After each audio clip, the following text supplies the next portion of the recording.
the education is failing. Also, it's like cultural appropriation, is been mentioned so many times in so many places. And I think that from Dominican side, they are right to feel a particular way. The dance is not a problem. It really isn't.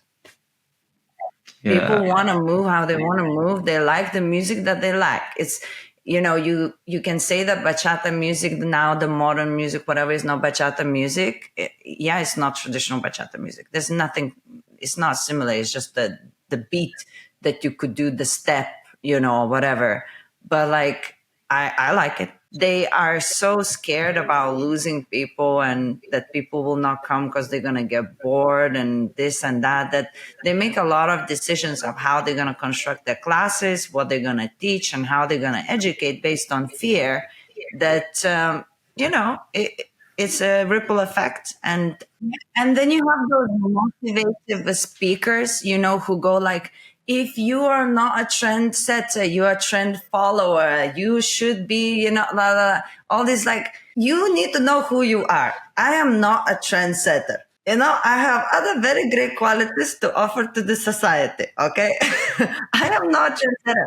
Why am I listening to this guy telling me, like, if you like want to be, doing well on social, it's like, man, like I would be lost. Like 2 years, I would be depressed. I wanted to introduce Rasa. This is Rasa the dancer. We found her through social media, YouTube. Some people have also even mentioned her to us, and we thought it'd be a great idea to have her on. Rasa is an experienced teacher of dance. Her YouTube channel, Dance with Rasa, is a great resource for people who are looking to learn about salsa and bachata and just things around social dancing. Did you have anything else you wanted to add, Rasa, to the intro? No, I just want to say thank you so much. I think it's just such a wonderful thing that people are all over the world talking about the Latin dance. And I think these conversations, it cannot be harmful. It can only be good. There's nothing bad that can happen out of having conversations about this. So I just think it's so wonderful that you guys doing this. I'm so excited to be here and, share a little bit, and hopefully we can do more because time flies. But thank you so much for having me. You say you're Ukrainian? Lithuanian. Close enough. Okay, awesome. We do bother. Yeah.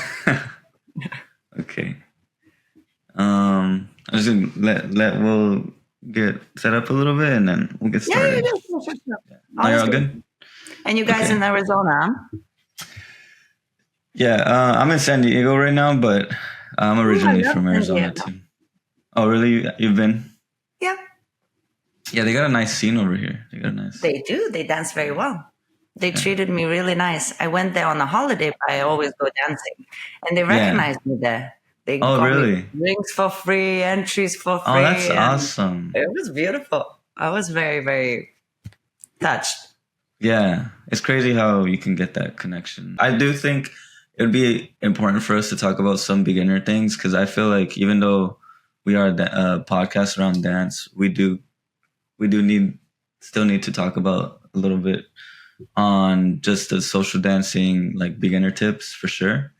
But the thing that that I would love to talk and explore with you would be like the life of, being on social media and being an educator on social media, and how that has impacted your career, and why maybe more artists should get on social media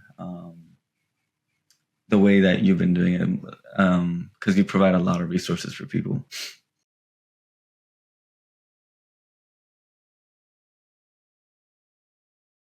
Yeah, I did get this question. Okay. It's definitely a different scene. I mean, it's definitely grew in the bachata side for sure. I don't think it grew in a salsa side in general, but I think it's, social media, blah, blah, blah, us traveling much more. Of course, we're exposed to a different kind of scene, not just whatever's happening around us. So the exposure is definitely there. Bachata scene definitely grew. Kizomba scene definitely grew in general because they were always a little bit smaller. But for me, experience-wise, I don't know. I'm one of those, how people get older and they look back and I remember the day when things were Yeah. different. When I was young, I kind of feel that way already. I Uh, loved back in the day when there was no social media. I loved sitting there with your friends. You would have to actually meet to practice. You would have to invent your own moves. You would have to like try and pause, like literally with the pause every single night because you couldn't slow down the video to mm, just get what was that flick. And I think in some ways because of it made me who I am, and the way I process the information and the way I in general look at the whole scene and the environment. And it's a little bit more, it's a stronger feeling. It's a different vibe, I think, that I have than people who now coming into the scene. It's slightly different. So I don't know whether it's, I don't think it's worse. It's better that we are exposed to more possibilities and we see it and it's easier. I think it's great. But I used to love the way it was as well. Like I enjoyed every moment of it. So now it's just, of course, we know that there's more congresses. We go to different places. We have choice of more teachers and so on and so forth. But at the same time, we're exposed to more not necessarily nice things. We're exposed to not necessarily all the good teachers. We can't differentiate the difference between a good one and not good one. And then, so on and so forth. And the ones that are actually artists and invest all their life, they get less from it because the people who are popular on Instagram are the flashy ones and not necessarily who are artists or soul bearing, people. So is it? Who knows? Who knows? I'm not the one to say that I have the answer whether it's better or worse. But I know I definitely enjoyed when I started, and I know I'm benefiting from the social media aspect of it. But I know a lot of people who not, and they can't because they're not just not the people who would be the show people on Instagram. They mhm. educators, they artists, they're very unique people who will be left behind Yeah, by I all think the. by all everything else, right? I think something that I've recognized because I've also been doing social media for a few years now, and something that I've the reason we started Salseros was actually it was an idea of mine for like over almost a year. Um, I just saw there was a demand for it, and on social media, and then we took off pretty like we grew pretty fast. And something that I keep in my head and that I want more people to know is that I think as I know social media right now, a lot of like I feel like the social dancing community is almost like a little behind in terms of mainstream like media compared to the rest of the world. So I think right now what's going on is there is that emphasis of like the flashy moves, the especially like on Instagram. Instagram as a Mhm. platform itself is very like vision focused, like people Absolutely. who are gym influencers or like the Instagram models. I feel like that even kind of leaked into the social dancing community where people who are attractive try to use that attractiveness to gain attention, Yes. and they are dancers, right?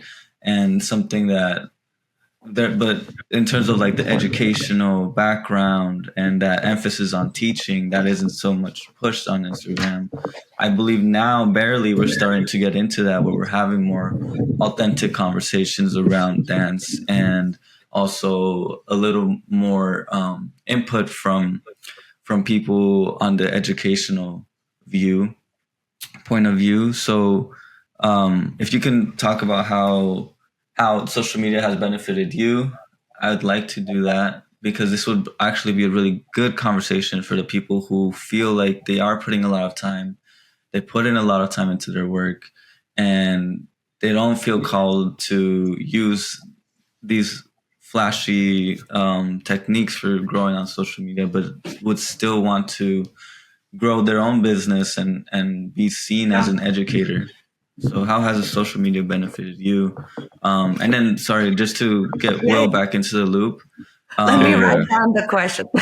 Yeah, yeah, I'll write it down right now. Or I'll Sure. let you know. I'll let you know. But Part so B. yeah, Yes, so what's I'm the gonna other part? summarize it. I know, right? I'm gonna summarize it really quick, and then Rasa, just let me know if you need me. If you want to add anything, just let Will know. Um, so Rasa was just talking about how the scene did grow, but it was mostly bachata, salsa kind of stayed. It was a little just same growth in a way. And then she also mentioned how back when she started, the dynamic was a lot different. Social media wasn't really a thing, or it Right. wasn't used as much as it was right now. And so, No use at all. Like well, when not I used was at there, all. there was no social media. When I Right. Yeah. started, there was nothing. There Right. we go. That, So, that's interesting that bachata was more popular back then. Like, no, No, merengue was more popular back then. really? Okay. Bachata Well, used everybody to loves be merengue, so one yeah. song in the blue moon. Bachata was one song in the blue moon. Merengue would be like two songs every like 6 or 7 or whatever. So Okay. it's changed a lot. Huh. Okay. yeah. Um. And, but you said that bachata experienced the growth, right? Because of the Yes. changes. Yes. Okay. And then, It's the Okay. sensual bachata. Sensual Bachata. It Yeah. was a Sensual Bachata that came in. It did. Uh, can we, yeah, can we go into how social media has helped you, and Sure. then we So could loop back with Will if anything that he wants to ask. Sure. first and foremost, I need to start by saying that I have never started social media with an intent of, oh, I'm going to start this because blah, blah, blah. I started it only because I wanted to say some things that I thought is important to say that was bubbling inside me. And I just thought, oh, I'll just make these videos, upload them, and say them. It's kind of like a release. And that's how it started with the YouTube. I just, and then when you get a response and people saying, oh, I wish somebody else would have said that to me before, you kind of go like, oh, well, I have more to say.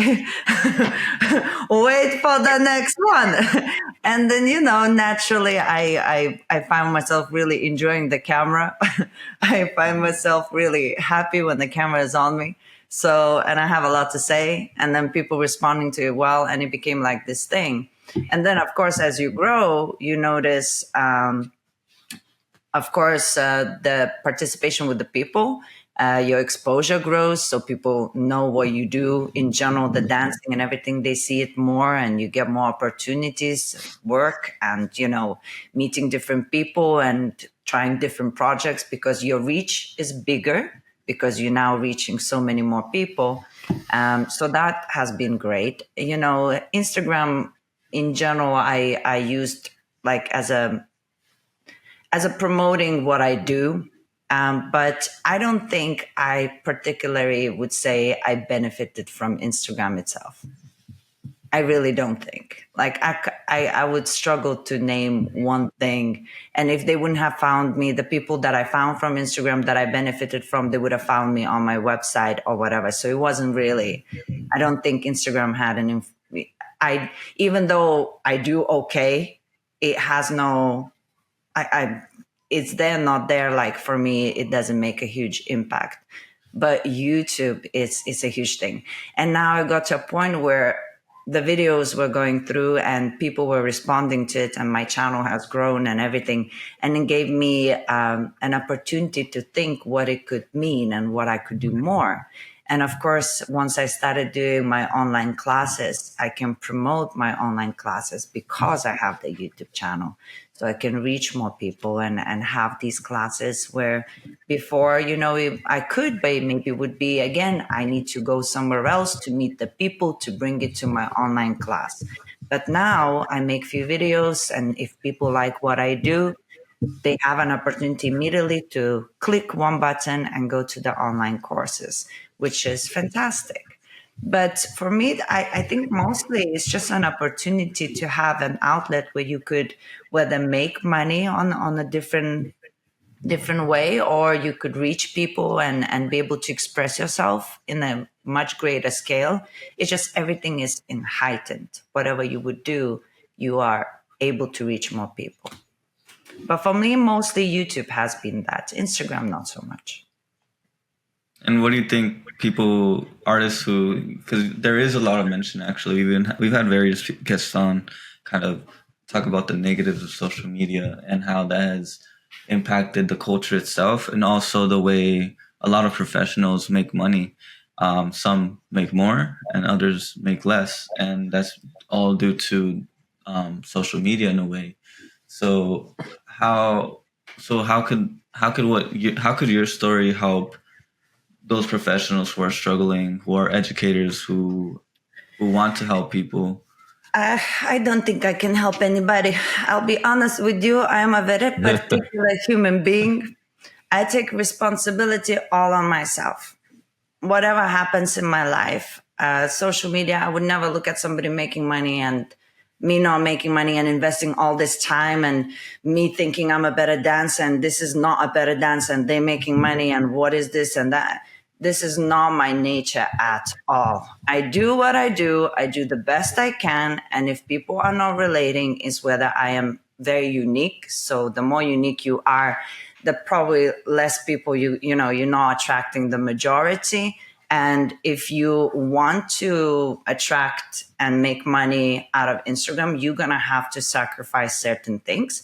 And if you decide not to sacrifice certain things of who you are or what you believe is beautiful and what is supposed to be happening on the social media, then you're paying the price of whether not having the same response, or sometimes the opposite. Sometimes because you're so unique and whatever, people relate to you more. It goes both ways. Sometimes you end up sacrificing and having less, but then it's your choice.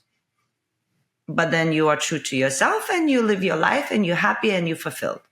But you then cannot point a finger and say, but this person, it is what it is. This is not social media's fault. People will do what people will do. And I believe if I do something well, I will have enough. Maybe not as much as somebody else, but I don't know what price they're paying. Some of these people on Instagram, they have no life. They sit and analyze every algorithm. They're doing every kind of way. How could I get more reach? It's like, I will never do that. I will never do it. It is against my nature. I cannot spend, I will upload great content. I will do it by the rules. I will do it, of course, smart and, all of the rest. But I would hope that it's because of me people are there.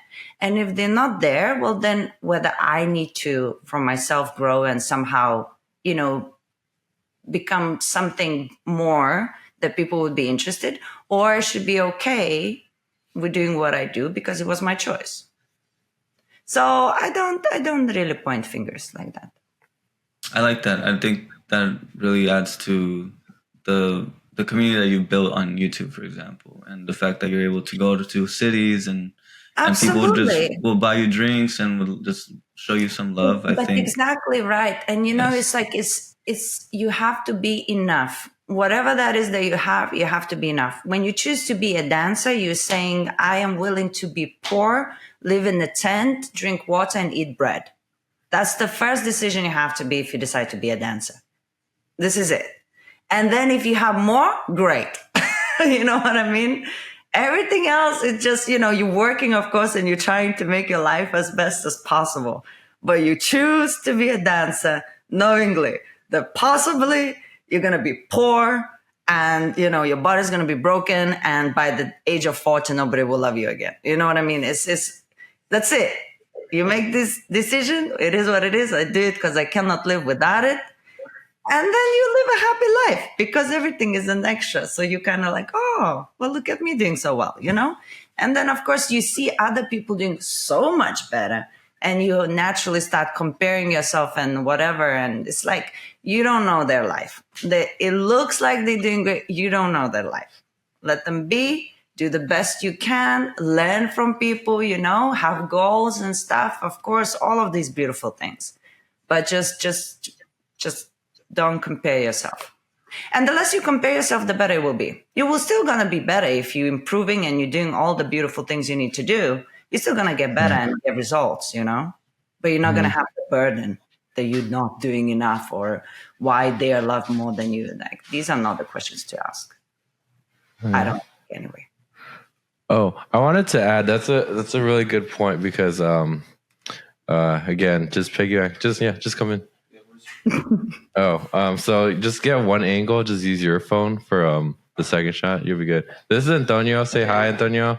This is Rasa. Good afternoon. Morning. I don't know what's over there, but it's morning over here for me. Yeah. Like just to give context, we stayed out really late and then I stayed out extra late. So I probably had like a few hours of sleep and lucky sorry, me. we're kind of scrambling, but no, I wanted to make a point. So again, piggybacking off what Frankie said about how a lot of dancers, a lot of young up and coming dancers are really in, the Congress and competition circuit. And, like you said, like everybody dances for different reasons.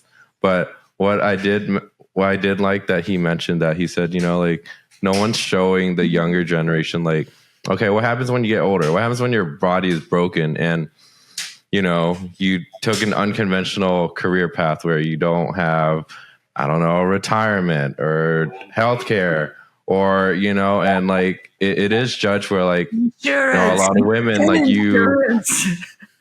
Insurance and like the basic necessities. And then like, their ageism is a reality. Like when you're young and you have all this energy and you're doing all these crazy lifts and tricks, people love you and they want that. But what happens when you can't do that anymore? Because realistically, like, you won't be able to do the same moves when you're 50 or 60, let's be honest. And no one's showing like a good maturation of like, who you are as a dancer. And the journey will be way different when you're 20, when you'll do anything, you'll stay up till 6, you'll perform, you'll drink, you'll party and dance all night, but you can't do that as you're older. And I think your example of, transitioning or like just having another avenue of teaching, reaching out to people and just connecting overall, like you said, posting a video online, like anywhere in the world can see it and learn from it versus like finding you and going to your studio or, having to see you in person. So I think social media is a very powerful tool in that sense. And that, it seems like your work-life balance is like very healthy. Is that safe to assume? Well, I have no life in general. All I do is work. However, I don't want to do anything else. I have these fights with my friends and in general. Okay. I don't want to go to a movie. Okay. You know what I mean? I don't want to. I want to make a video. It's not because I have to. I really don't have to. I'm doing okay for myself. I just really want to.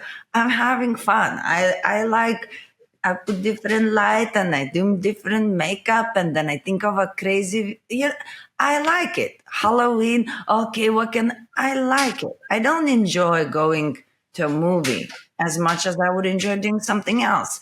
I like putting music in my room and then for 2 hours just dancing on my own.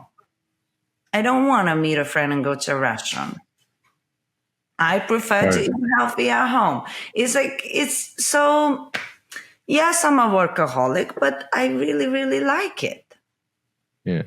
I guess I'll say that you seem really happy with what you're doing because I am very happy with what I'm doing. Yeah, because I'll go to the congresses and see these performers and they're wonderful. I can definitely tell just that lifestyle is like getting to them because even as a non-artist, like even I get tired and I just like, I don't have to perform. I don't have to maintain an image or do anything. So I just think, how do I put it this way? I feel like what you're doing is like in a very healthy way. Like you're enjoying life in a more alternative way. Does that make sense? What I was supposed to do.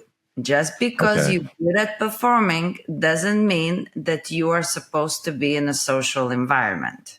maybe you would have supposed to be on a stage in a Broadway where you perform, the curtains close, and you leave. But so happened that our performers are still dancers and they're supposed to be in the social, they're expected to be in the social environment, interacting and dancing with people. They don't like dancing with the beginners. They don't enjoy talking to the people that are not interested for them, So it's a job for them. For me, this is not a job. This is like, I like to do it. This makes me happy. So I come into the dance floor, it's like, okay, who's next? It's a different vibe for me. Is this They're not supposed to be there like that, but that's how the scene is formed. So they have to maintain, and sometimes they have more good times, sometimes a little bit less good time, but it's a job for them. That's why you can see it.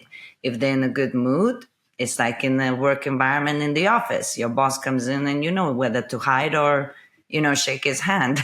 It's like they already come in like that. So it's the same. It's a job for them, for those people. Right. Yeah. And going back to, I want to make another point, and then we can, Jose, you can go back to maybe asking a couple other questions, but about, you mentioned how people chase like the algorithm and like focusing on likes and really getting deep into social media. I like that.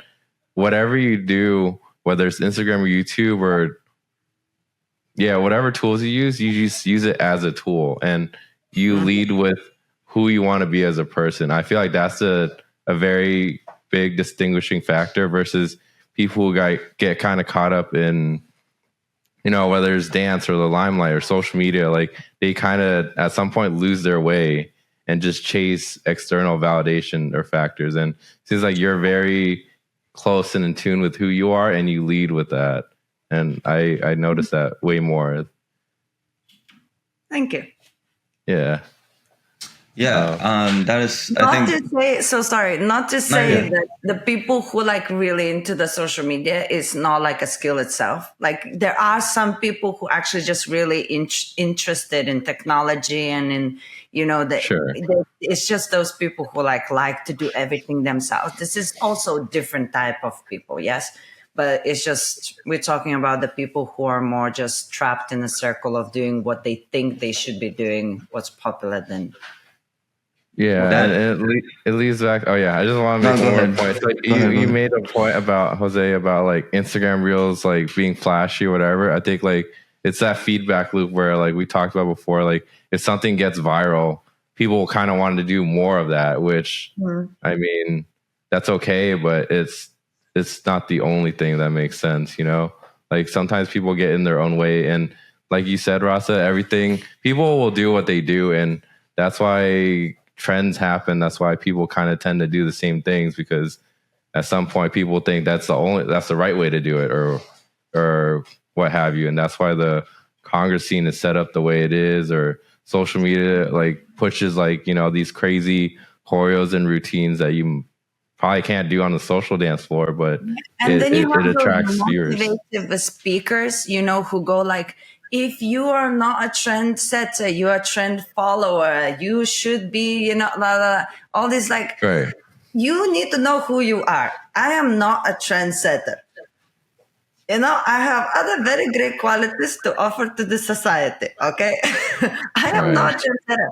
Why am I listening to this guy telling me, like, if you like want to be, doing well on social, it's like, man, like I would be lost. Like 2 years, I would be depressed. Like I have a disease, because it's just not me. Some people are naturally trendsetters, like you see that everywhere. Somebody walks in and they already look, like they're setting up the vibe, it's just, some people just naturally have that. So they will be naturally really good at it because it's just who they are. You need to know who you are. You can't just, you're chasing something, but it's not even you. Right. Yeah. Bars. No, that is so bars important. Because that's like that is a problem and prevalent to just anything in general, where like you said, you don't have to always reinvent the wheel. You don't have to always stand out. Like most people just start dancing because they like it, and I think it's easy to kind of forget that. Say, what do you think about that? No, yeah, that's really, it's really important. It's really what I was going to go to, but I think another Okay. observation that I've made is that, for example, one thing that I learned was in my personal dance journey, I did join a team and I got into training. I got into just developing myself as a technical dancer, and I was like so caught up in performing as a dancing as a performer that it almost took away from my social dancing itself. And there could be a conversation there of like how I could balance that, and maybe I had the wrong mindset. But in the environment that I was in, that was what was highlighted, you know. And most of the dancers on the team did not social dance, so the culture itself was mainly around performance, around technique, around achievement in a way. And so we're given these rules or these ways of success of how you're supposed to, or how this is supposed to work out. And you know, for myself, I had to step back and realize, whoa, I started this because I wanted to be a better social dancer. I love social dancing. That's who I am. Mm-hmm. And if I keep grading myself based on how I am as a performer, bro, I just started like literally a year ago. Why am I so hard on myself, or why am I getting so caught up? How is this like, why am I now a bad dancer when I've been dancing for my whole life socially, or just as an expressive outlet? And you see that kind of where yes, I think seeing what works is great, but also knowing that you have the opportunity, that there's something inside of you that you need to listen to first before you try to put that into a system. And sometimes you don't have a system. Maybe you have to figure it out yourself, and that's your own journey. And I think that's really important, especially in the culture of social dancing, because I see a lot of artists who are unhappy, who don't want to connect with people, who are tired, who maybe are putting in a lot of work, and it started because they loved it, but now that something has happened. And I think this is an important message to everybody in the community. You know, what you literally just said. You have to know yourself. I think that's like the main thing that I always want people to understand, because you won't be happy if you don't know yourself. Definitely. And if I could also add on, and I can only speak to this because I have been doing this job for 15 years and but dancing much longer. So even though I look so young, I've Yeah. been through a lot. And I can tell Mm. you it's also okay to be a different person in different stages. Like it doesn't matter also like what people will advise or whatever. There are times when you have to change something and try something else. Then you realize, okay, this is not for me. I prefer this. Or then you like, I'm bored. I want to see what's this. Is like we have different stages is and we have to experience it. It's the same even if just taking social dancing. You start dancing because you're a beginner, you progress very quickly. Then suddenly you have a plateau. Oh, I cannot do anything. Then again, something changes, you get better. Maybe in the dancing, you get a different hype. Okay, oh, great. Then the better you get, the less satisfaction you're going to get because the increase of you learning something is so small. Like in the beginning, your increase, you see the benefits so big, you so much better, so much better. And then suddenly, for you to get a little bit better, it has to be a humongous amount of work. So you do end up deflated a lot of the times. So you have to suddenly come out and try something else just to, the brain needs to let go of certain things, that it's holding on to come back and find what you really loved again. It's kind of like, it's a process, it's a journey, it's okay. Everything's fine. Be completely run down is fine. Go take a trip, go dance in a club you've never been before.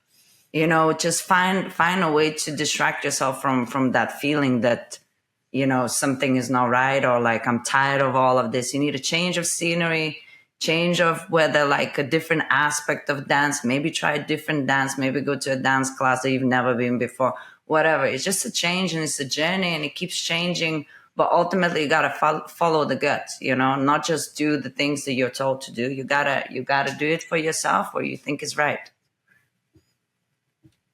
Right. That's Dope. that's well said, Rasa. Let me ask you this about your students. What do you think?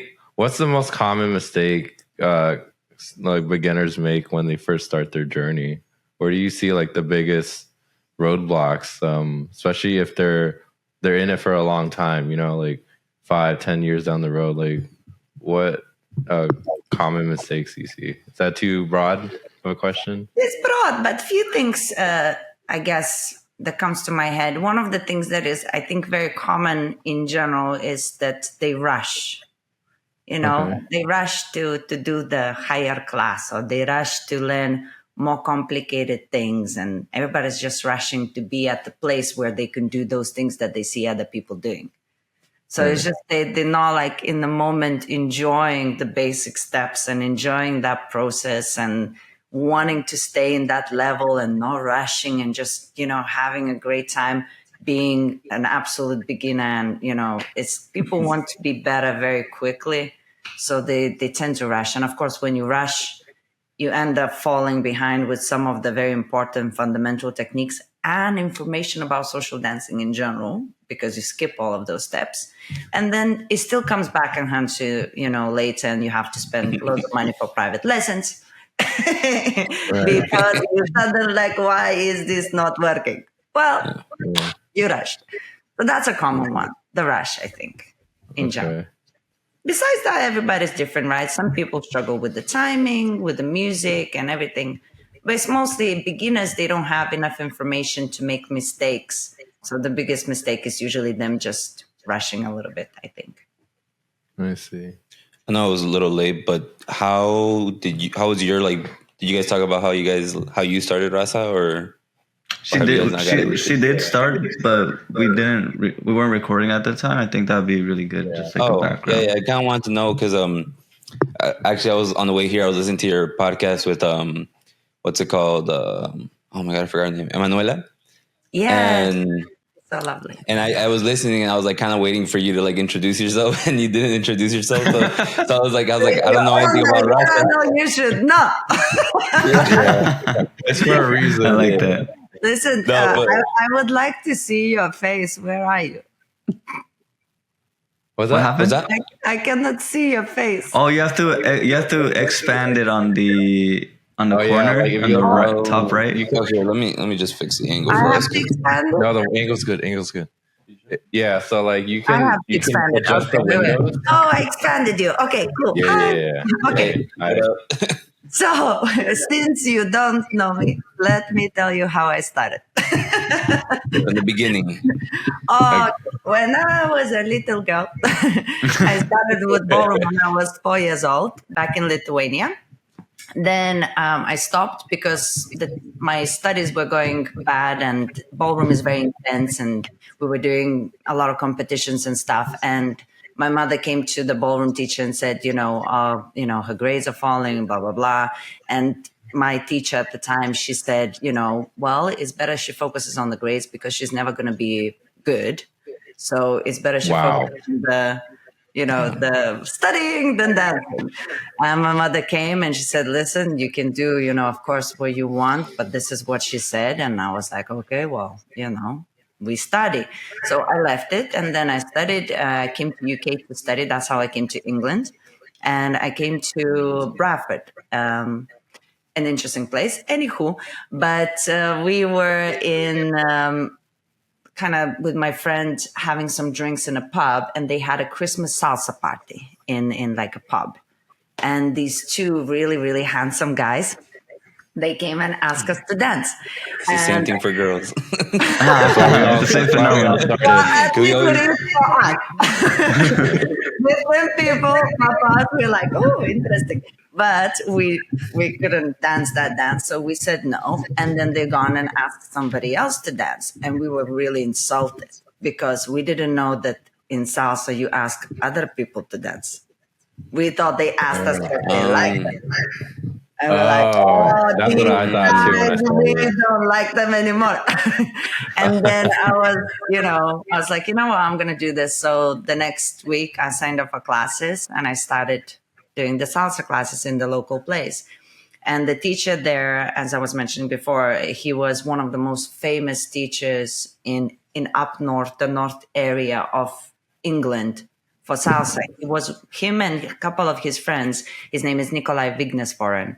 Him and a couple of his friends were the first people to start salsa in that region. So he was a really big deal and fantastic human being. And he was one of my first teachers. But I started beginners, and I was in beginners class for 6 months. I learned how to lead, then how to follow, then how to lead, and then they kicked me out. I was having a great time. Why? Why'd you get kicked out? Oh, I learned how to follow. I'm very curious, and my ballroom background, so my leg doesn't seem exactly as they said. It seems like a half centimeter further that they was telling. I was focused on my things. And then, I was like, oh, there's not enough men. Let me lead. Then I learned all of the techniques for leading, still in beginner's classes. And then at some point they were like, it's enough. You go. Fly, And then from there, in the improvers, they kicked me out again. And then at some point, Nikolai, the teacher that I had, asked me to assist him. And then at some point, he started giving me beginners classes. And then, it was just a gradual progression. And I used to travel with him all other cities in UK. Every time he would be teaching somewhere, and he was all the time everywhere. He was very famous. So I used to go with him, and I met all the people, and I talked with all the people and all the promoters and everything. So he kind of was a big deal. And then at some point in the area where we were, Leeds, the city called Leeds, there was not enough for me anymore to improve as a dancer. So I said, is it okay if I move to London? And then I went on my own. And still Nikolai, he was so worried for me to move to London, because in London, so many people go there and they disappear kind of because there's so much competition and everything. And Nikolai opened a night in London.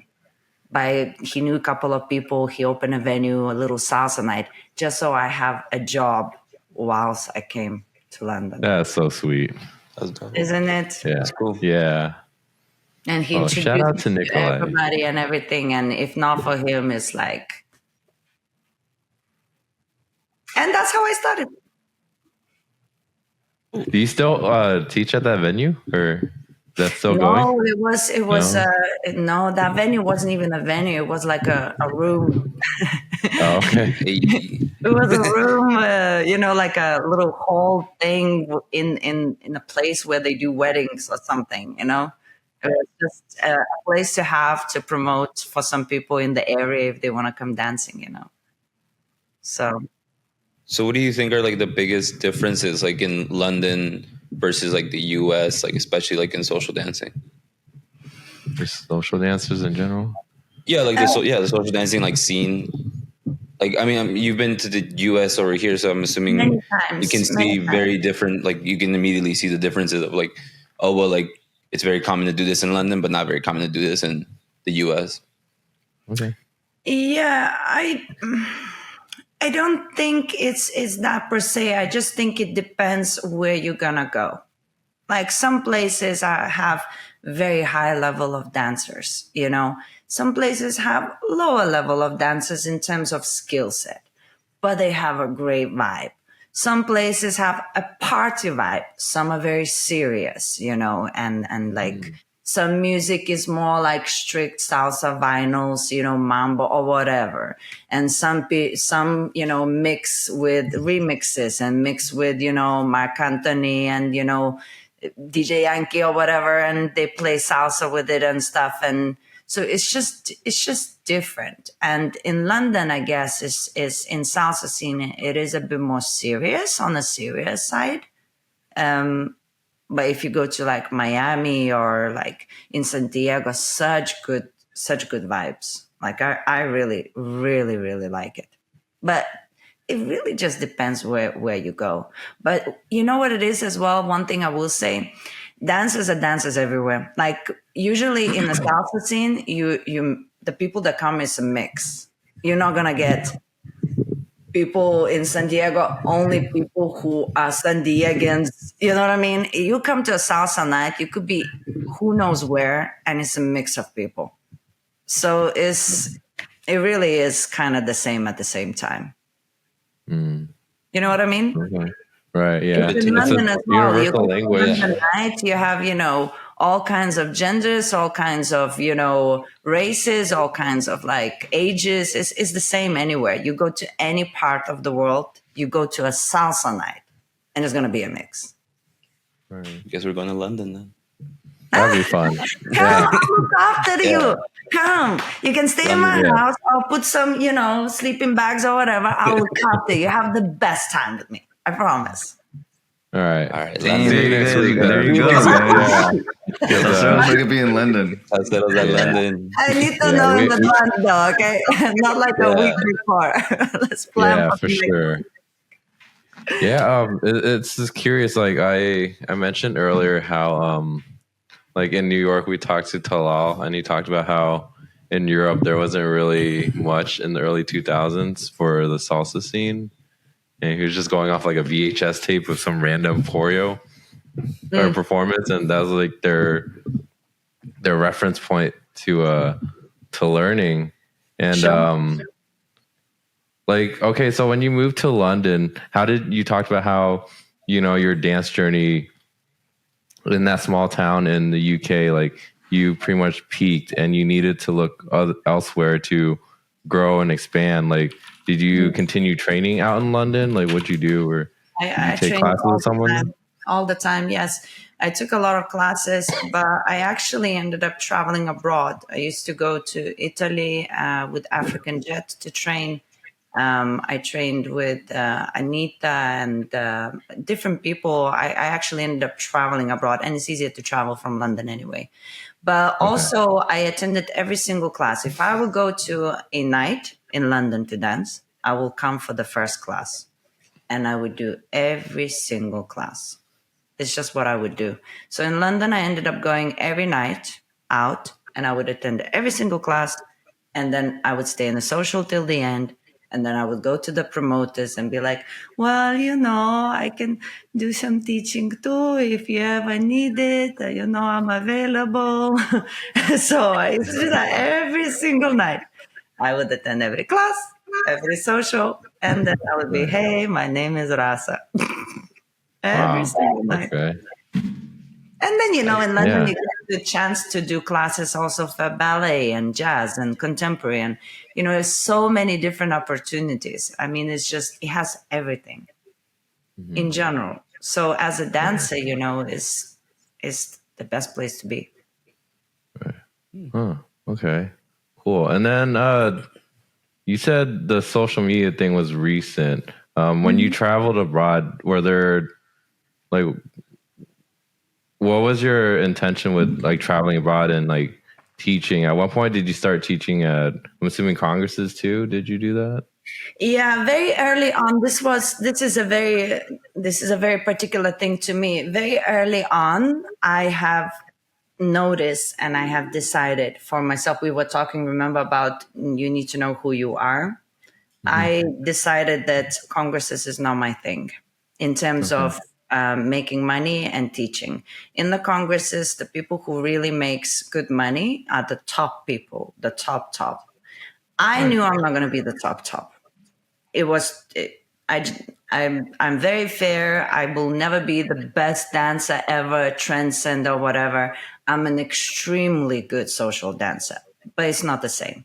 So I immediately thought, okay, so I'm not going to be, nor am I going to try and be the top 5, like work for it to be that person to do that. And then the rest don't make money. So I made a decision not to go to congresses and to do private events instead.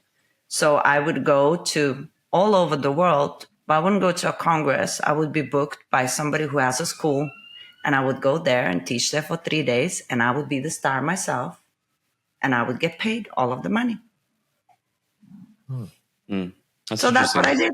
I did. And I went to some congresses and stuff, but as soon as I went there, I understood it's not my thing. And it's exhausting because it's still 4 a.m., 6 a.m., and I have a party person in me. So I like to party. But then, Yeah. every weekend partying is like, it's difficult, and it's like, and you don't make a lot of money, and then you spend money whilst you're there. You're not being looked after very well. Like it's not really, wasn't for me. I much more Fair prefer enough. to go to somebody else who organizes his own parties. It's not Congress, it's just maybe 1 day or 2 day, and they invite me, we get cheap flights, but I stay with them, or they get me an accommodation, and I teach, I dance with the people, we have a great time, and I get all of the money. And that was my decision. Hmm. And do you still do that now? Hmm. Well, that's kind of That's- cool, yeah. actually. I didn't know That's that was cool. a thing. Yeah, because Yeah. I mean, I feel like a lot of times, like the goal is always to be like the Congress person. Like, what's like the next Yes. thing that I can get to? And a lot of times, it's like if you have everybody up top, who's focusing on like the people that are coming in and they're kind of starting out their journey and are in really like you don't have when you have a certain level of success, it's like people are going to be much less or are going to be less likely to kind of reach out to you and Sure. like sometimes like when you're when you feel like somebody that or that is more reachable, I think it's much easier to kind of have a conversation of like, okay, like what do you want to do with your dancing? How can you grow as a dancer? So I think that's really cool. Like Yeah, it's not how even you're about how growing you're, as a dancing, it's paying your bills. So now you have two kinds of dancers, right? You have dancers who have a job mm, and dance on the side, right? Which is Hmm. majority. Most people. Yeah. Yeah. I Yeah. didn't want to have a job. I just wanted to dance, right. Right. but I have to make money. Yes. So certain decisions is like, you have to decide how you're going to work and how you're going to make what you do a business that actually you can save money, buy a house, go travel with your family, whatever, basic needs, right? It's not Hmm. even like, going on a yacht to Caribbean, it's basic stuff. It's like a normal human being. So then you have to make some choices. Congresses, nobody makes money in congresses. 5 people. Who was the flashy there on the Instagram? They have nothing. They have nothing. That, They yeah. they have that. If their Instagram is popular, they have other means where the social media comes in, and they can make money from those things, which is fantastic for them. But in general, from dancing for congresses, nah, they don't make Mm. money. And I'm curious. So do dancers just not make money? Do they not get paid by the Congress, like the event organizers? Yeah, very, Or very because little. I would, okay, I was gonna, because I thought that they would just get paid and they'll make. Is it kind of like, hey, come here, you'll get a spot, and then you have to You fight have for different levels. your You have the privates and all top of that? 5 or 6 or whatever that's gonna make really good money. They're doing great. Then you have the slightly lower ones that are also making money, doing the job, making money. All is good. And then you have the rest that is kind of like bare minimum. Then you have the ones that you can go to the Congress for free, get maybe accommodation for free.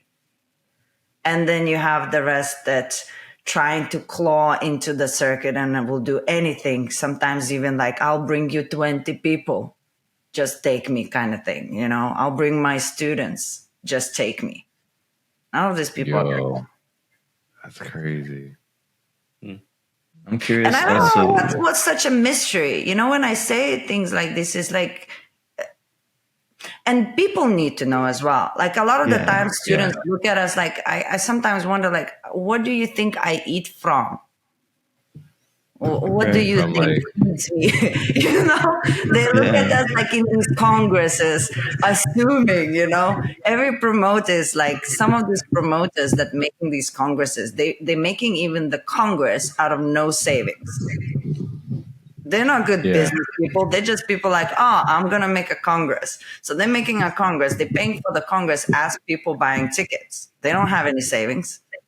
And then suddenly not enough people came. what do you think they pay? They pay us from their pockets. So many times people are not paid or paid 3 months later or like, whatever.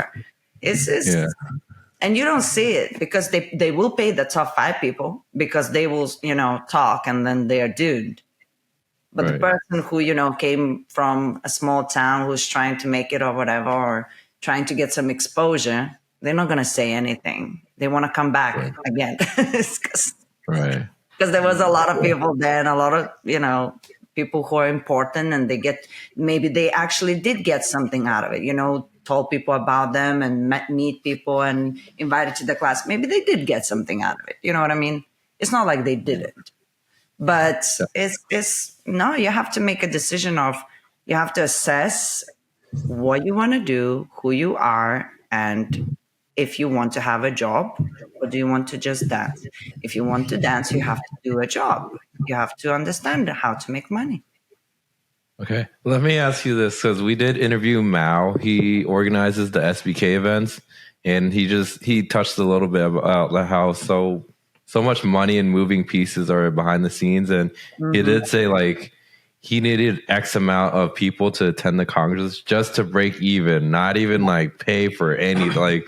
So definitely, I know it's not very profit. Like you could pursue any other venture to make money and live Yeah. a good life, but like you said, you didn't want a job and you just wanted to dance. So let's say Antonio wanted to like just dance for a living and not work, which he does because this guy's always dancing. Like, no. what would you tell someone just starting out? Like, okay, like, and they don't plan on being the best dancer ever and being a headliner at a Congress. Like, what advice would you give them to do what you're kind of doing? Different things. It depends what your passion is, right? Like I am good at teaching and social dancing. These are my things. Like I know I'm good at what I do. And I'm as good as the top 5 people. I'm just technically won't be able to do certain things that like the top 5 people. You know what I mean? In terms of flexibility and this and that, whatever. I had loads of injuries. So I couldn't. I just wouldn't. But I am an excellent teacher, great communicator, and I love social dancing. So people really like me because I dance with them all the time. And what I teach, I teach what I know I do well. So you have to know what you're good at and kind of, see the approach from there. But basically, how can you make money? You whether have your own classes, not work for other people, but have your own classes. Even if they're small, if they're your own, you will make more money. You can, go travel and do different events, which are more like a one-dayer, then go to a Congress. You could go around your area, even cities. Every city has an event, a monthly party. It will take you maybe a car ride or a bus ride to get to, but you could teach there, get like, I don't know, 150 in your pocket or something. That's your one night. You do 2 nights a week. You have this, then maybe you have your regular class. It all adds on. So little things like that. And then, making friends, finding out. Some people have agents. You can do little extra jobs for dancing. People search for them all the time. You can, there's many different things you can do. You just have to find what you're good at or what you enjoy doing. And then social media. You can do the little online classes. You can make videos now. You can sell videos. Many different things. Okay. For you, what do you think has been the most successful form of teaching, or from what is it, like the most profitable form of teaching for you? So far, because my online is still new, I can't count it, but it's doing well. So hopefully that will be the main income at some point. But for now, just from the past and so many years of me teaching, is the events, with the one-day events.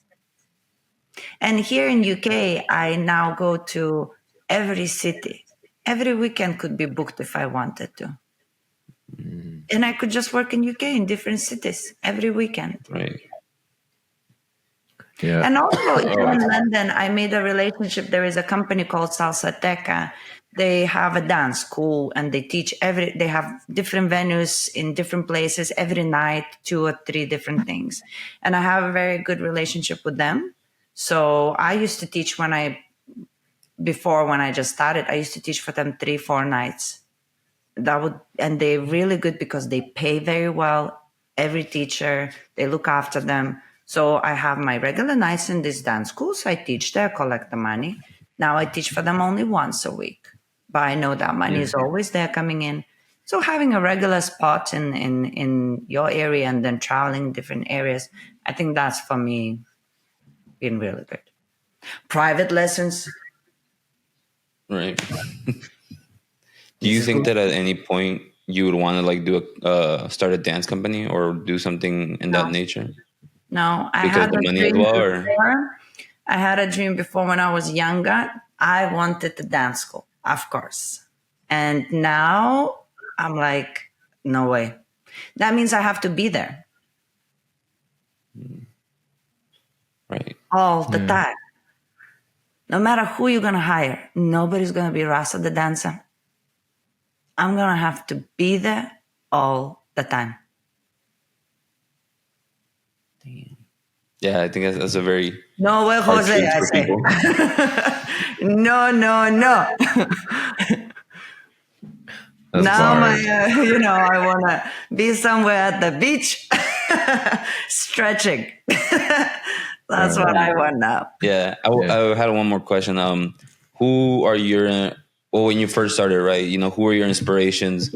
Like other dancers that you saw that you were like, oh, like I like this about them. I want to incorporate into my dancing. And then how does it look now that you've had experience in the dance scene? And like, how do you see it now? Like, who do you look up to currently? So in general, I never looked up to anybody. I don't know what it was. I found inspiration in random things. I never had a person. This would be like one person did something with this finger and that's the thing I would focus on, but I wouldn't like the whole package necessarily. It's like I would pick up little things from different people. However, the first inspiration I had was from Cali salsa.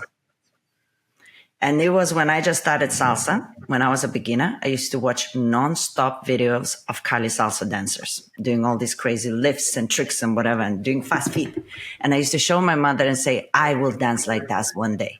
And then I found out that that's not the style I'm dancing. I'm doing crossbody salsa on one. And this is not the style I'm dancing. But I used to be so inspired and I used to practice the footwork and stuff thinking that this is the ultimate goal. But, and then I found out that that's not the case. But then, little inspiration from different people. But African Jet, Debbie, for spinning, she's just like, oh, and she just has ballroom background. Maybe that's why I related to her. I'm ballroom background. And she's just so amazing at what she does and also a very good human being. Then Anita, just technically from a completely different side because she's so, she's from ballet and contemporary. So it's a completely different styling. And she's very beautiful. I got a lot of inspiration from her. Funny enough, Magda Gopal, of course, she just was so different and everything that she does that makes you think I can be different too. And that's okay. So that was a very inspirational thing. But funny enough, a lot of men inspiration as well. Maybe because I'm leading as well. So maybe that's what it is. But a lot of, Terry, of course. But back in the day, what's their name? American couple, brother and sister. They used to do competitions. Brother and sister, guys, come on. The brother is now bald. She's beautiful black hair. Oh my God. Junior and Is Emily. he bald? I don't know. Well, No, not bald, by choice. There's You a can salsa couple? look him up. Are they a salsa couple or? Yeah, Yes, look them up. couple. Wait, I'm good. I'm not gonna lie, like until she mentioned Terry, I'm like, who are these people? yeah, I think we don't have as much experience knowing all the other people. I mean, that just goes to show that, like, Junior and you know, Emily. Again, I'm old school. They are also like their brother and sister. Check it out, American couple, Junior and Emily. They like won so many competitions back in the day. Blah blah blah.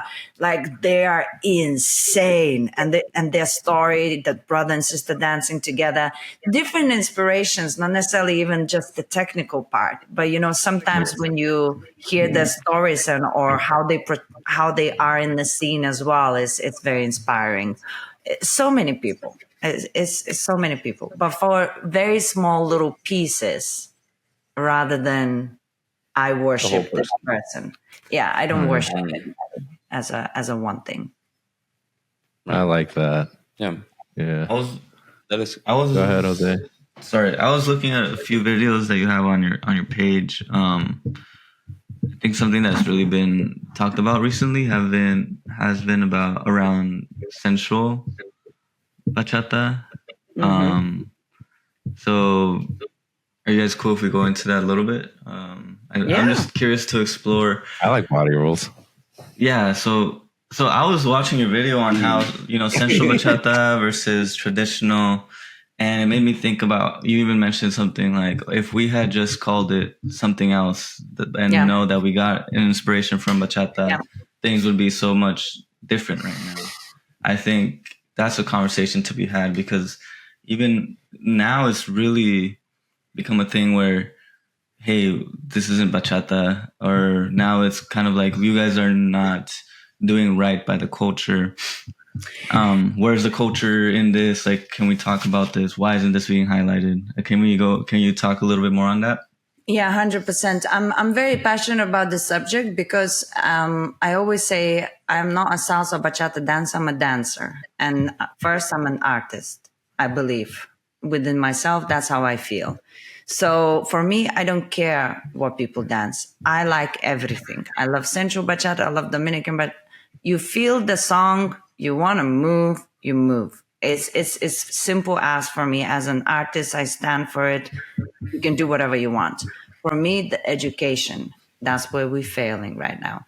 And also it goes to, it's like cultural appropriation, is been mentioned so many times in so many places.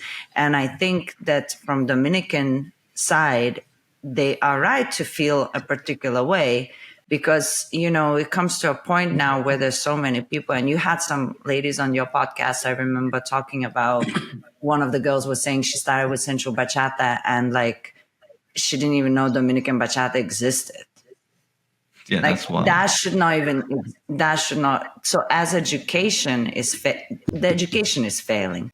Like I don't think Dominicans will have a problem if every class Dominican culture would have been mentioned. This is where it comes from. But here we're now doing it like this, but this is where it comes from. And this is, blah, blah, blah. This is the actual bachata. We have now this name, but this is what it developed into, is a separate dance or whatever. They wouldn't have an issue. But the fact that everybody's saying bachata, bachata, bachata, and nobody really knows what bachata is, that is the problem. I love Dominican bachata. I love the traditional bachata, but I love sensual bachata. It's just unfortunate that we call it sensual bachata. It should have been some sort of a little bit of a different name or something that would have avoided some damage. However, the education is failing. You have all of these new teachers who has never danced bachata. They just dance sensual. So what can they educate in terms of bachata? You know what I mean? Right. Yeah. I teach sensual all the time. But there is never a time in my class that something wouldn't have been mentioned that includes what bachata is. Most of the things I say today, we had sensual. But of course, if you dance the whole dance just with this formation, nobody wants to be bothered all night, and not have one basic step in it, So when you move your feet, and then we come back into, what bachata really is, and the rhythms and the steps and the culture and this and that. But it's just education is failing. The dance is not a problem. It really isn't. Right. Yeah. People want to move how they want to move. They like the music that they like. It's, you can say that bachata music now, the modern music, whatever, is not bachata music. Yeah, it's not traditional bachata music. There's nothing, It's not similar. It's just the beat that you could do the step, or whatever. But like, I like it. I feel it. I I like do it it. too. Like, I don't care. You know what I mean? I don't care. I Right. like it. If I feel something, it makes me feel things. Music moves you. It moves you to a different place. You like it. You do it. But you have to know where it comes from to pay respects, to not appropriate, but to say, I just want to do this, but I know where it comes from. And you can always tell people, but yeah, but this and this and this. And then some people would actually choose to go the other way. Like the girl on your podcast, she actually prefers it. And so many people would, but so many people don't even know that it exists. For me, Right. something that I've seen, something I saw a few videos of people dancing traditional bachata, and they were in the Dominican Republic, and the way they dance is so beautiful. Because the way if I were to dance like that here, it would be seen almost as, it wouldn't be as, I don't know. I feel like it wouldn't be as well received as it would be if I danced sensual bachata. I could explain how it was. The guys were dancing with the girl, and they would come in and they would just like freestyle, and they do crazy foot movement, and then it was almost this, not competition, but like a friendly competition of who was the most expressive of themselves, who can do like the wildest, most funnest move, um and do that to just and entertain the woman, and just have fun in general. And it reminded me a lot of how we danced in Mexico. I lived there for a few years, and really dance in Mexico was just who's the most down, who can like do the craziest thing, but all in a fun way, making people laugh, making people have a good time. I think that if we could talk about Dominican, bachata, the culture itself, Sure. where it came from, then I think people would almost have more permission to make social dancing more fun, because I think it's become this thing where it's very about the lines and very much about the way it looks versus the way it feels, and I think talking about the Yes, culture would really change there's that. many aspects to it. Music is one of them. Traditional music, it hits different people differently. It is different, right? There's a reason why so many people now like all of this modern music, and the old school 80s, 60s maybe is not as popular with the younger people. And bachata scene is growing. Why? Because the younger people are coming in. Why are they coming in? The music a lot to do with it. So traditional music does have a different sound. Modern music has those beats that they like listening to. So there's so many different aspects. But ultimately, I always give an example. I used to go to Dominican Republic all the time. I trained Dominican bachata in Dominican Republic. I used to take people to Dominican Republic to have a cultural experience while dancing. So it's one of my favorite places. And I always say, you could have in Dominican Republic dancing with a guy, basic step, maybe two basic steps. And it seems like my knees are weak and I'm melting in his arms from happiness. And I can't breathe because it's so exciting. I don't know what to do with myself. And we're doing two basic steps. Why? Oh, the connection's And good. here you need like, some sort of like the wind and the flowers and the sun and the waves, and and it's like for you to feel this much. It's one of those things. It's something in the simplicity. They don't care. They kind of in their own thing. They're not making a big deal out of it because it isn't, because it's their dance. They have a beer, they put it down, they dance if they feel like it. And it's just, it's in their body. They're doing simple things, but what they do is beautiful. You feel everything, and it's just like, it's joy. And something to do with the weather, it's warm, potentially have a cocktail. It's different. But in here in Europe, it's a different vibe. People who dance, I don't actually enjoy dancing Dominican. with people who are learning Dominican bachata because I know what it feels like and I don't get the same feeling. I rather dance sensual. Really? I You don't don't like because dancing traditional out there? they're learning all of these fancy Dominican footwork and these combinations that don't exist on the streets. Nobody Huh. dance like that in Dominican Republic, unless they also in schools and the teachers or whatever. But in general, the people they don't dance like what the Europeans are dancing now. All the jumping around like crazy and like every song, it seems like the life is ending as they know it. The heartbeat goes, like they just every syncopation that they have ever learned is like relax, man. Take it easy. Yeah. So it's So just it's even not for the traditional. Yeah. Oh, I was gonna say even for traditional, like I find that interesting. You say like you don't like dancing with them out where you're at.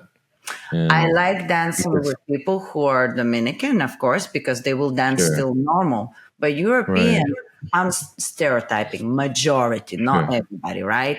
But sure. the majority, they're learning the dance. And of course, when you're in a school, you have to learn every single day something new, right? So you're learning Hmm. new and new stuff and new stuff. Where all this stuff coming from? Somebody made it up. You know what I mean? Somebody's adding on top of the pie. So it's European Dominican bachata. It's different. It's already different. It's just different. Really? Yeah, Huh. I'd like to add the fact that in Mexico, for example, that was one of my first experiences in partner dancing. They dance a lot of cumbia over there, and Mm, and I never danced the typical, it's like a swing step. I don't know what we see commonly in the United States. It was literally just we move our legs and that's it. Like yeah, and my mom would tell me just move your shoulders a little bit, move your hips a little bit, and just feel it. And that was literally it.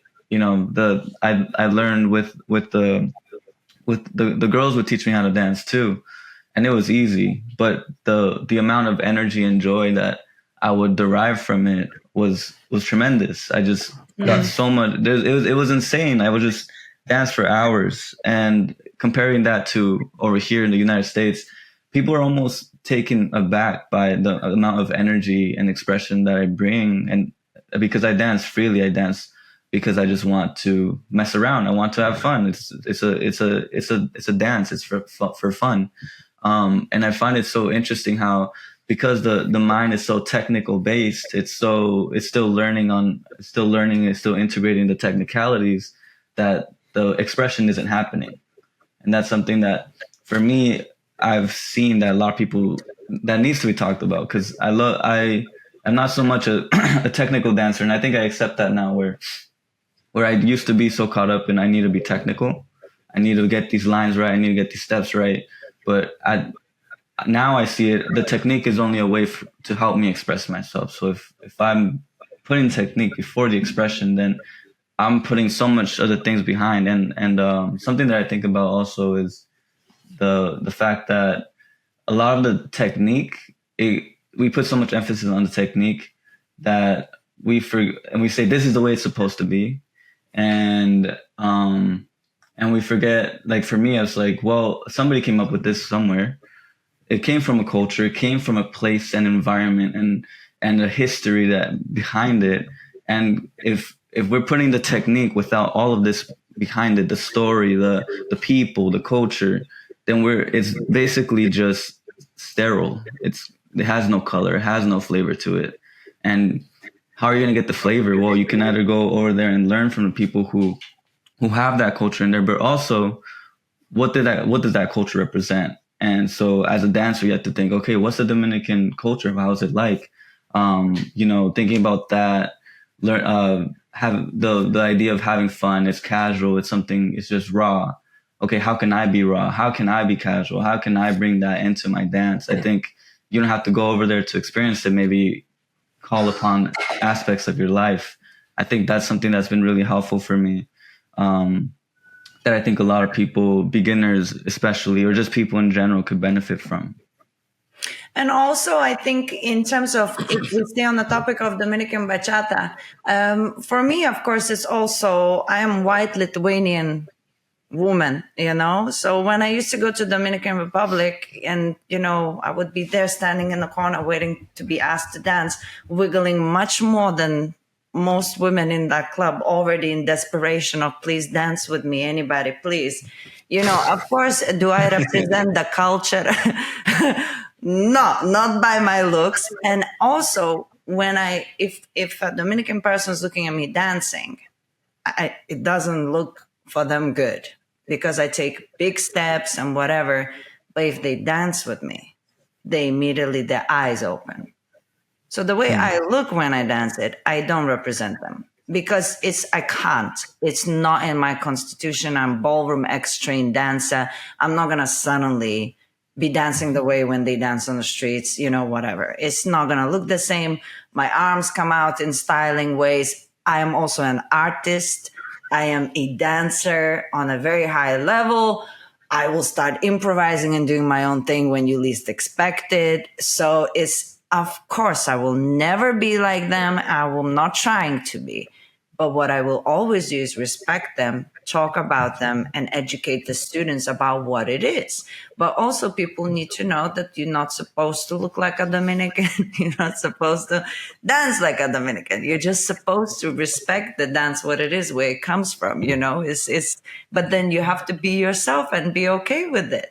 But the most important thing that when we come together in a partner dance, that we could dance together. That's ultimately what it is. Because when you're on your own, do whatever you want. But as soon as you touch another human being from wherever country they are, the point is that we should be able to dance together. Whether it's, somebody from the street or whatever, the technique has to somewhere represent something that we could all dance together.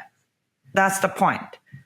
How we look, whatever is different, but we're supposed to come together and be able to dance together. That's ultimately, the idea of the partner dance in Latin, right? Yeah. I was gonna ask. So you said you used to travel to the DR all the time, and you take your students too, right? Is that correct? Yes. What's their experience like? Like I guess like when your students first Everybody came, loved it. They loved it. Loves it. There's nothing not to love. First, it's the Caribbean. You have Caribbean Sea. Right. We would rent out a villa by the Caribbean Sea. We have a pool. In general, it's already, an amazing experience. You have beautiful nature everywhere around, fresh fish, amazing fruits. It's just an awesome place to be in general. And then take on top of that music everywhere you go, on every single corner. Every single corner, in the shop, in the taxi, in the bus, in the house, anywhere. And you could be like, there's this like a corner where there's a little bar where they sell like a beer or something. And they just sitting there like drinking beer, and on a beatbox or something comes on like a Romeo Santos song. And you just see one of them come up and just start dancing. And then he sits down and drinks beer. That's it. Huh. Anytime cool. you want to dance, you just dance. you live your life. It's just dancing is everywhere all the time. Music is everywhere all the time, but it's not a big deal. It's not like you have to dance every single song. It's more like music is around us. You feel like dancing, you dance. You don't, you enjoy life, and that's it. That's And pretty cool, I actually. always used to take them to different places where they dance. Like they have car wash situations where they take cars where to wash, and then on the other side they have live music and they're all dancing. It's so spectacular, and they have like little places where it's like open plan, and they just where music is playing and everybody's dancing and stuff. And so we used to go to different places all the time. Everybody loved it. Oh, that's cool. Going back to like what you were saying, Jose, I think like context matters. Just knowing where the dance came from and paying respect to the culture. And I like that you mentioned that because like you're Lithuanian and like you have a ballroom background. You're not gonna look like a Dominican dancing, and Absolutely. in a way, you're not supposed to. I mean, you're supposed to be No. yourself anyway. So And I I don't find want that, to, I'm pretty yeah, happy how I am, but I yeah, respect the dance. And, sure, Right. it was my choice to dance it. I love to dance it. It's not my fault. I fell in love with the music and the dance itself. What can hmm, I do?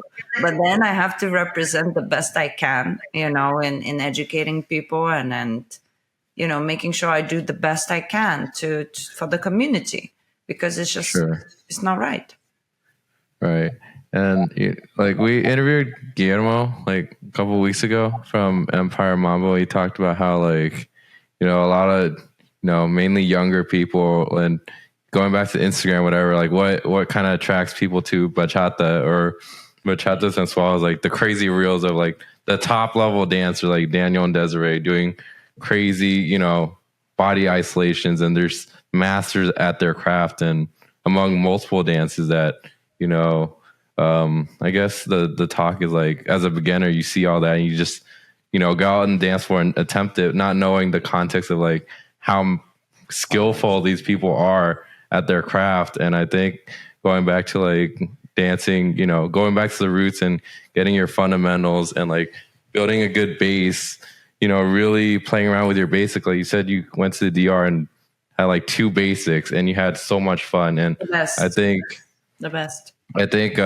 people would, I feel like it's more realistic to start from the bottom, really appreciate what you can do with your body at the moment versus like try to do like the top level turn patterns or Yeah, but tutorials that you see. I don't blame the people. I really for me it's all on educators. Whoever's teaching is their responsibility. I don't blame the people. When you are, for example, somewhere like in UK, we have cities where it's a small town and nobody's teaching. So one person who is the best at what they do there, from everybody, opened up at night because people want to dance. And it's a great Yeah, thing that they did it. But, so they will sure. learn what they will learn and that will be it. It's like we have a privilege to talk about these things in a different way. Like I live in London, you in US or whatever, have different nights, but it's such a different environment. But it all depends on educators, what they decide.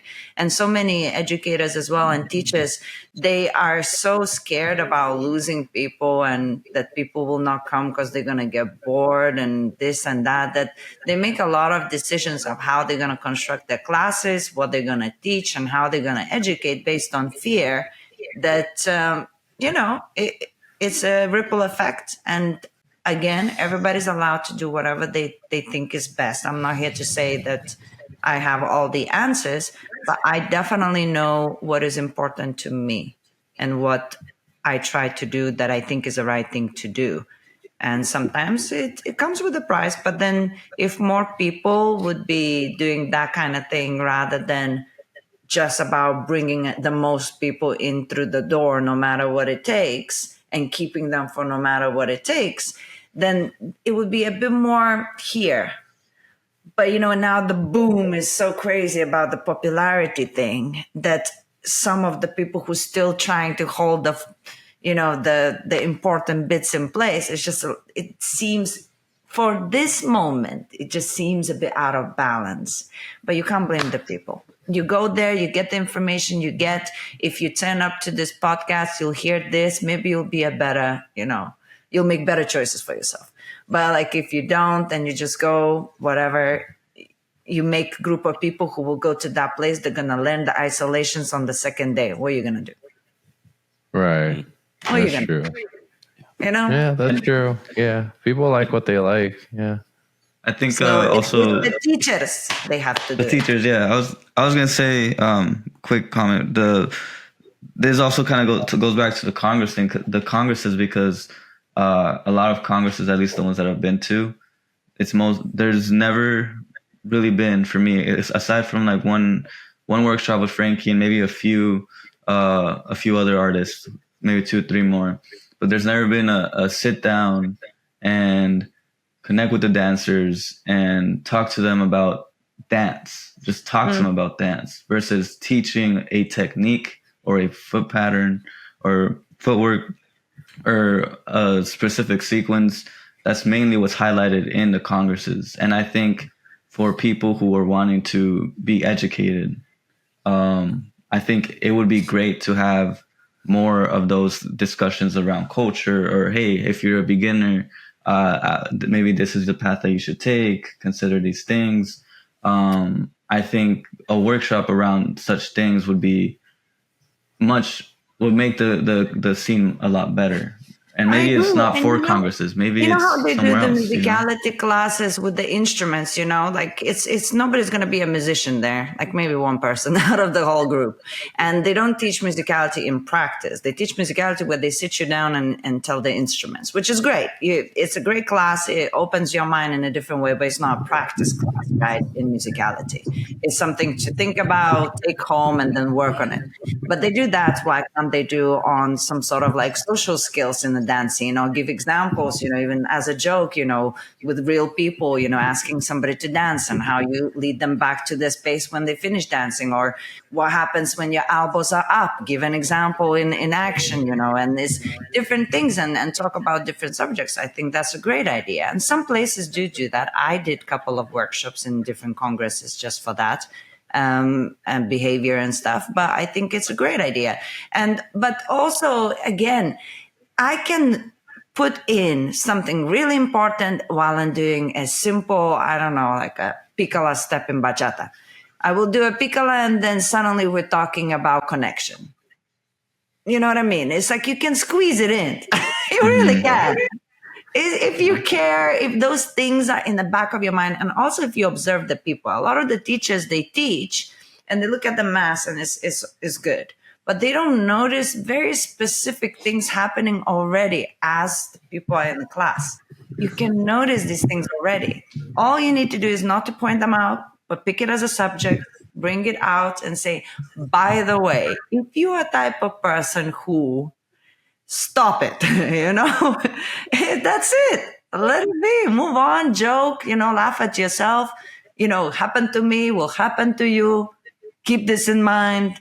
Move along. Keep on teaching. You can still, even if those workshops are not there, as a teacher, you have that choice to make it more than just, a 10 pattern class. All right. That's why you're not at congresses, and we should book you. Book me. Yeah, you should go to Phoenix. I come to you.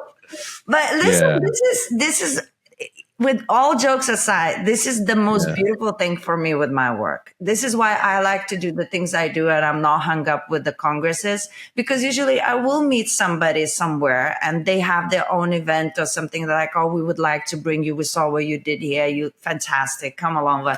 Then I invite them here. They're going to do a little workshop for my students or something. And it's just, that's the beautiful thing. And you get to see different places. You get to see different people, completely different interactions, and everybody's winning, it's a beautiful thing. Right. I think, how are we on time, by the way? Because I think those 30 minutes are kind of past. Yeah, that was quick. We got like 6 minutes. Yeah. We need to do it again. I have a suggestion for you guys. You need to do a live stream. You need to do a live stream and then let people come in and then say something and then go crazy. Right. We might have to do it on your channel though. You have a bigger reach than we do. Yeah. Yeah, we can do it. We can do it. We actually have the opportunity to do it soon. So it'll happen. But we will. The next time we will live stream with you specifically though. I will do something unexpected for the live stream. Let's go. Yeah. The more unexpected, the better. We need all the exposure. Unexpected but legal. Unexpected but legal. There we go. Yeah. Thank you for coming. And then comment, subscribe, check out our channel. It's amazing. I think it's the first time we say that. Yeah, this is the first time we said it. It's not even for us. So that's how much we care about you, Rasa. Show the support. Support. Show some love. Right. But thank you so much for coming. And we definitely gotta make a trip out to the UK. That's exciting.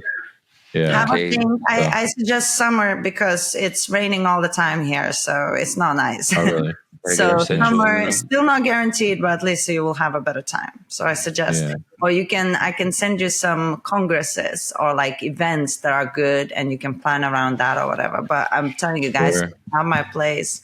I'll look after you, you know, and share a good time. Cool. For sure. Oh, real quick. Do you dance on one or on two? Both Both? Here we go. What do you prefer? on one. Really? Oh, That's cool. that's cool. That's cool. I have to fix up that on one because Yeah. I'm not that good at on one. That's cool. We can dance But bachata in though. London, no, but in London they dance on two a lot.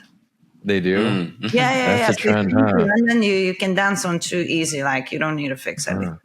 On two is a Huh. thing as well. Like people dance on one and on two, but there's a lot on two, so you're not missing out. And Yeah. Right. the bachata is crazy. Damn. Bet. Yeah.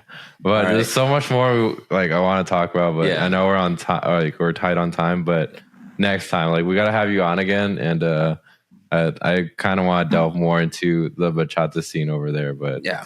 that's for next time, I guess. But We can all always. right, Rasa, thank you Thank you so much for much. everything, Raza. Oh, it's my Appreciate pleasure, it. guys. So nice to see you all. Yeah. Okay. All right. I'll All talk right. to you guys later. See ya. Bye. Yeah. Thank you. I'm doing this Today- because I don't know how to leave. Wait, this is my first time on this show.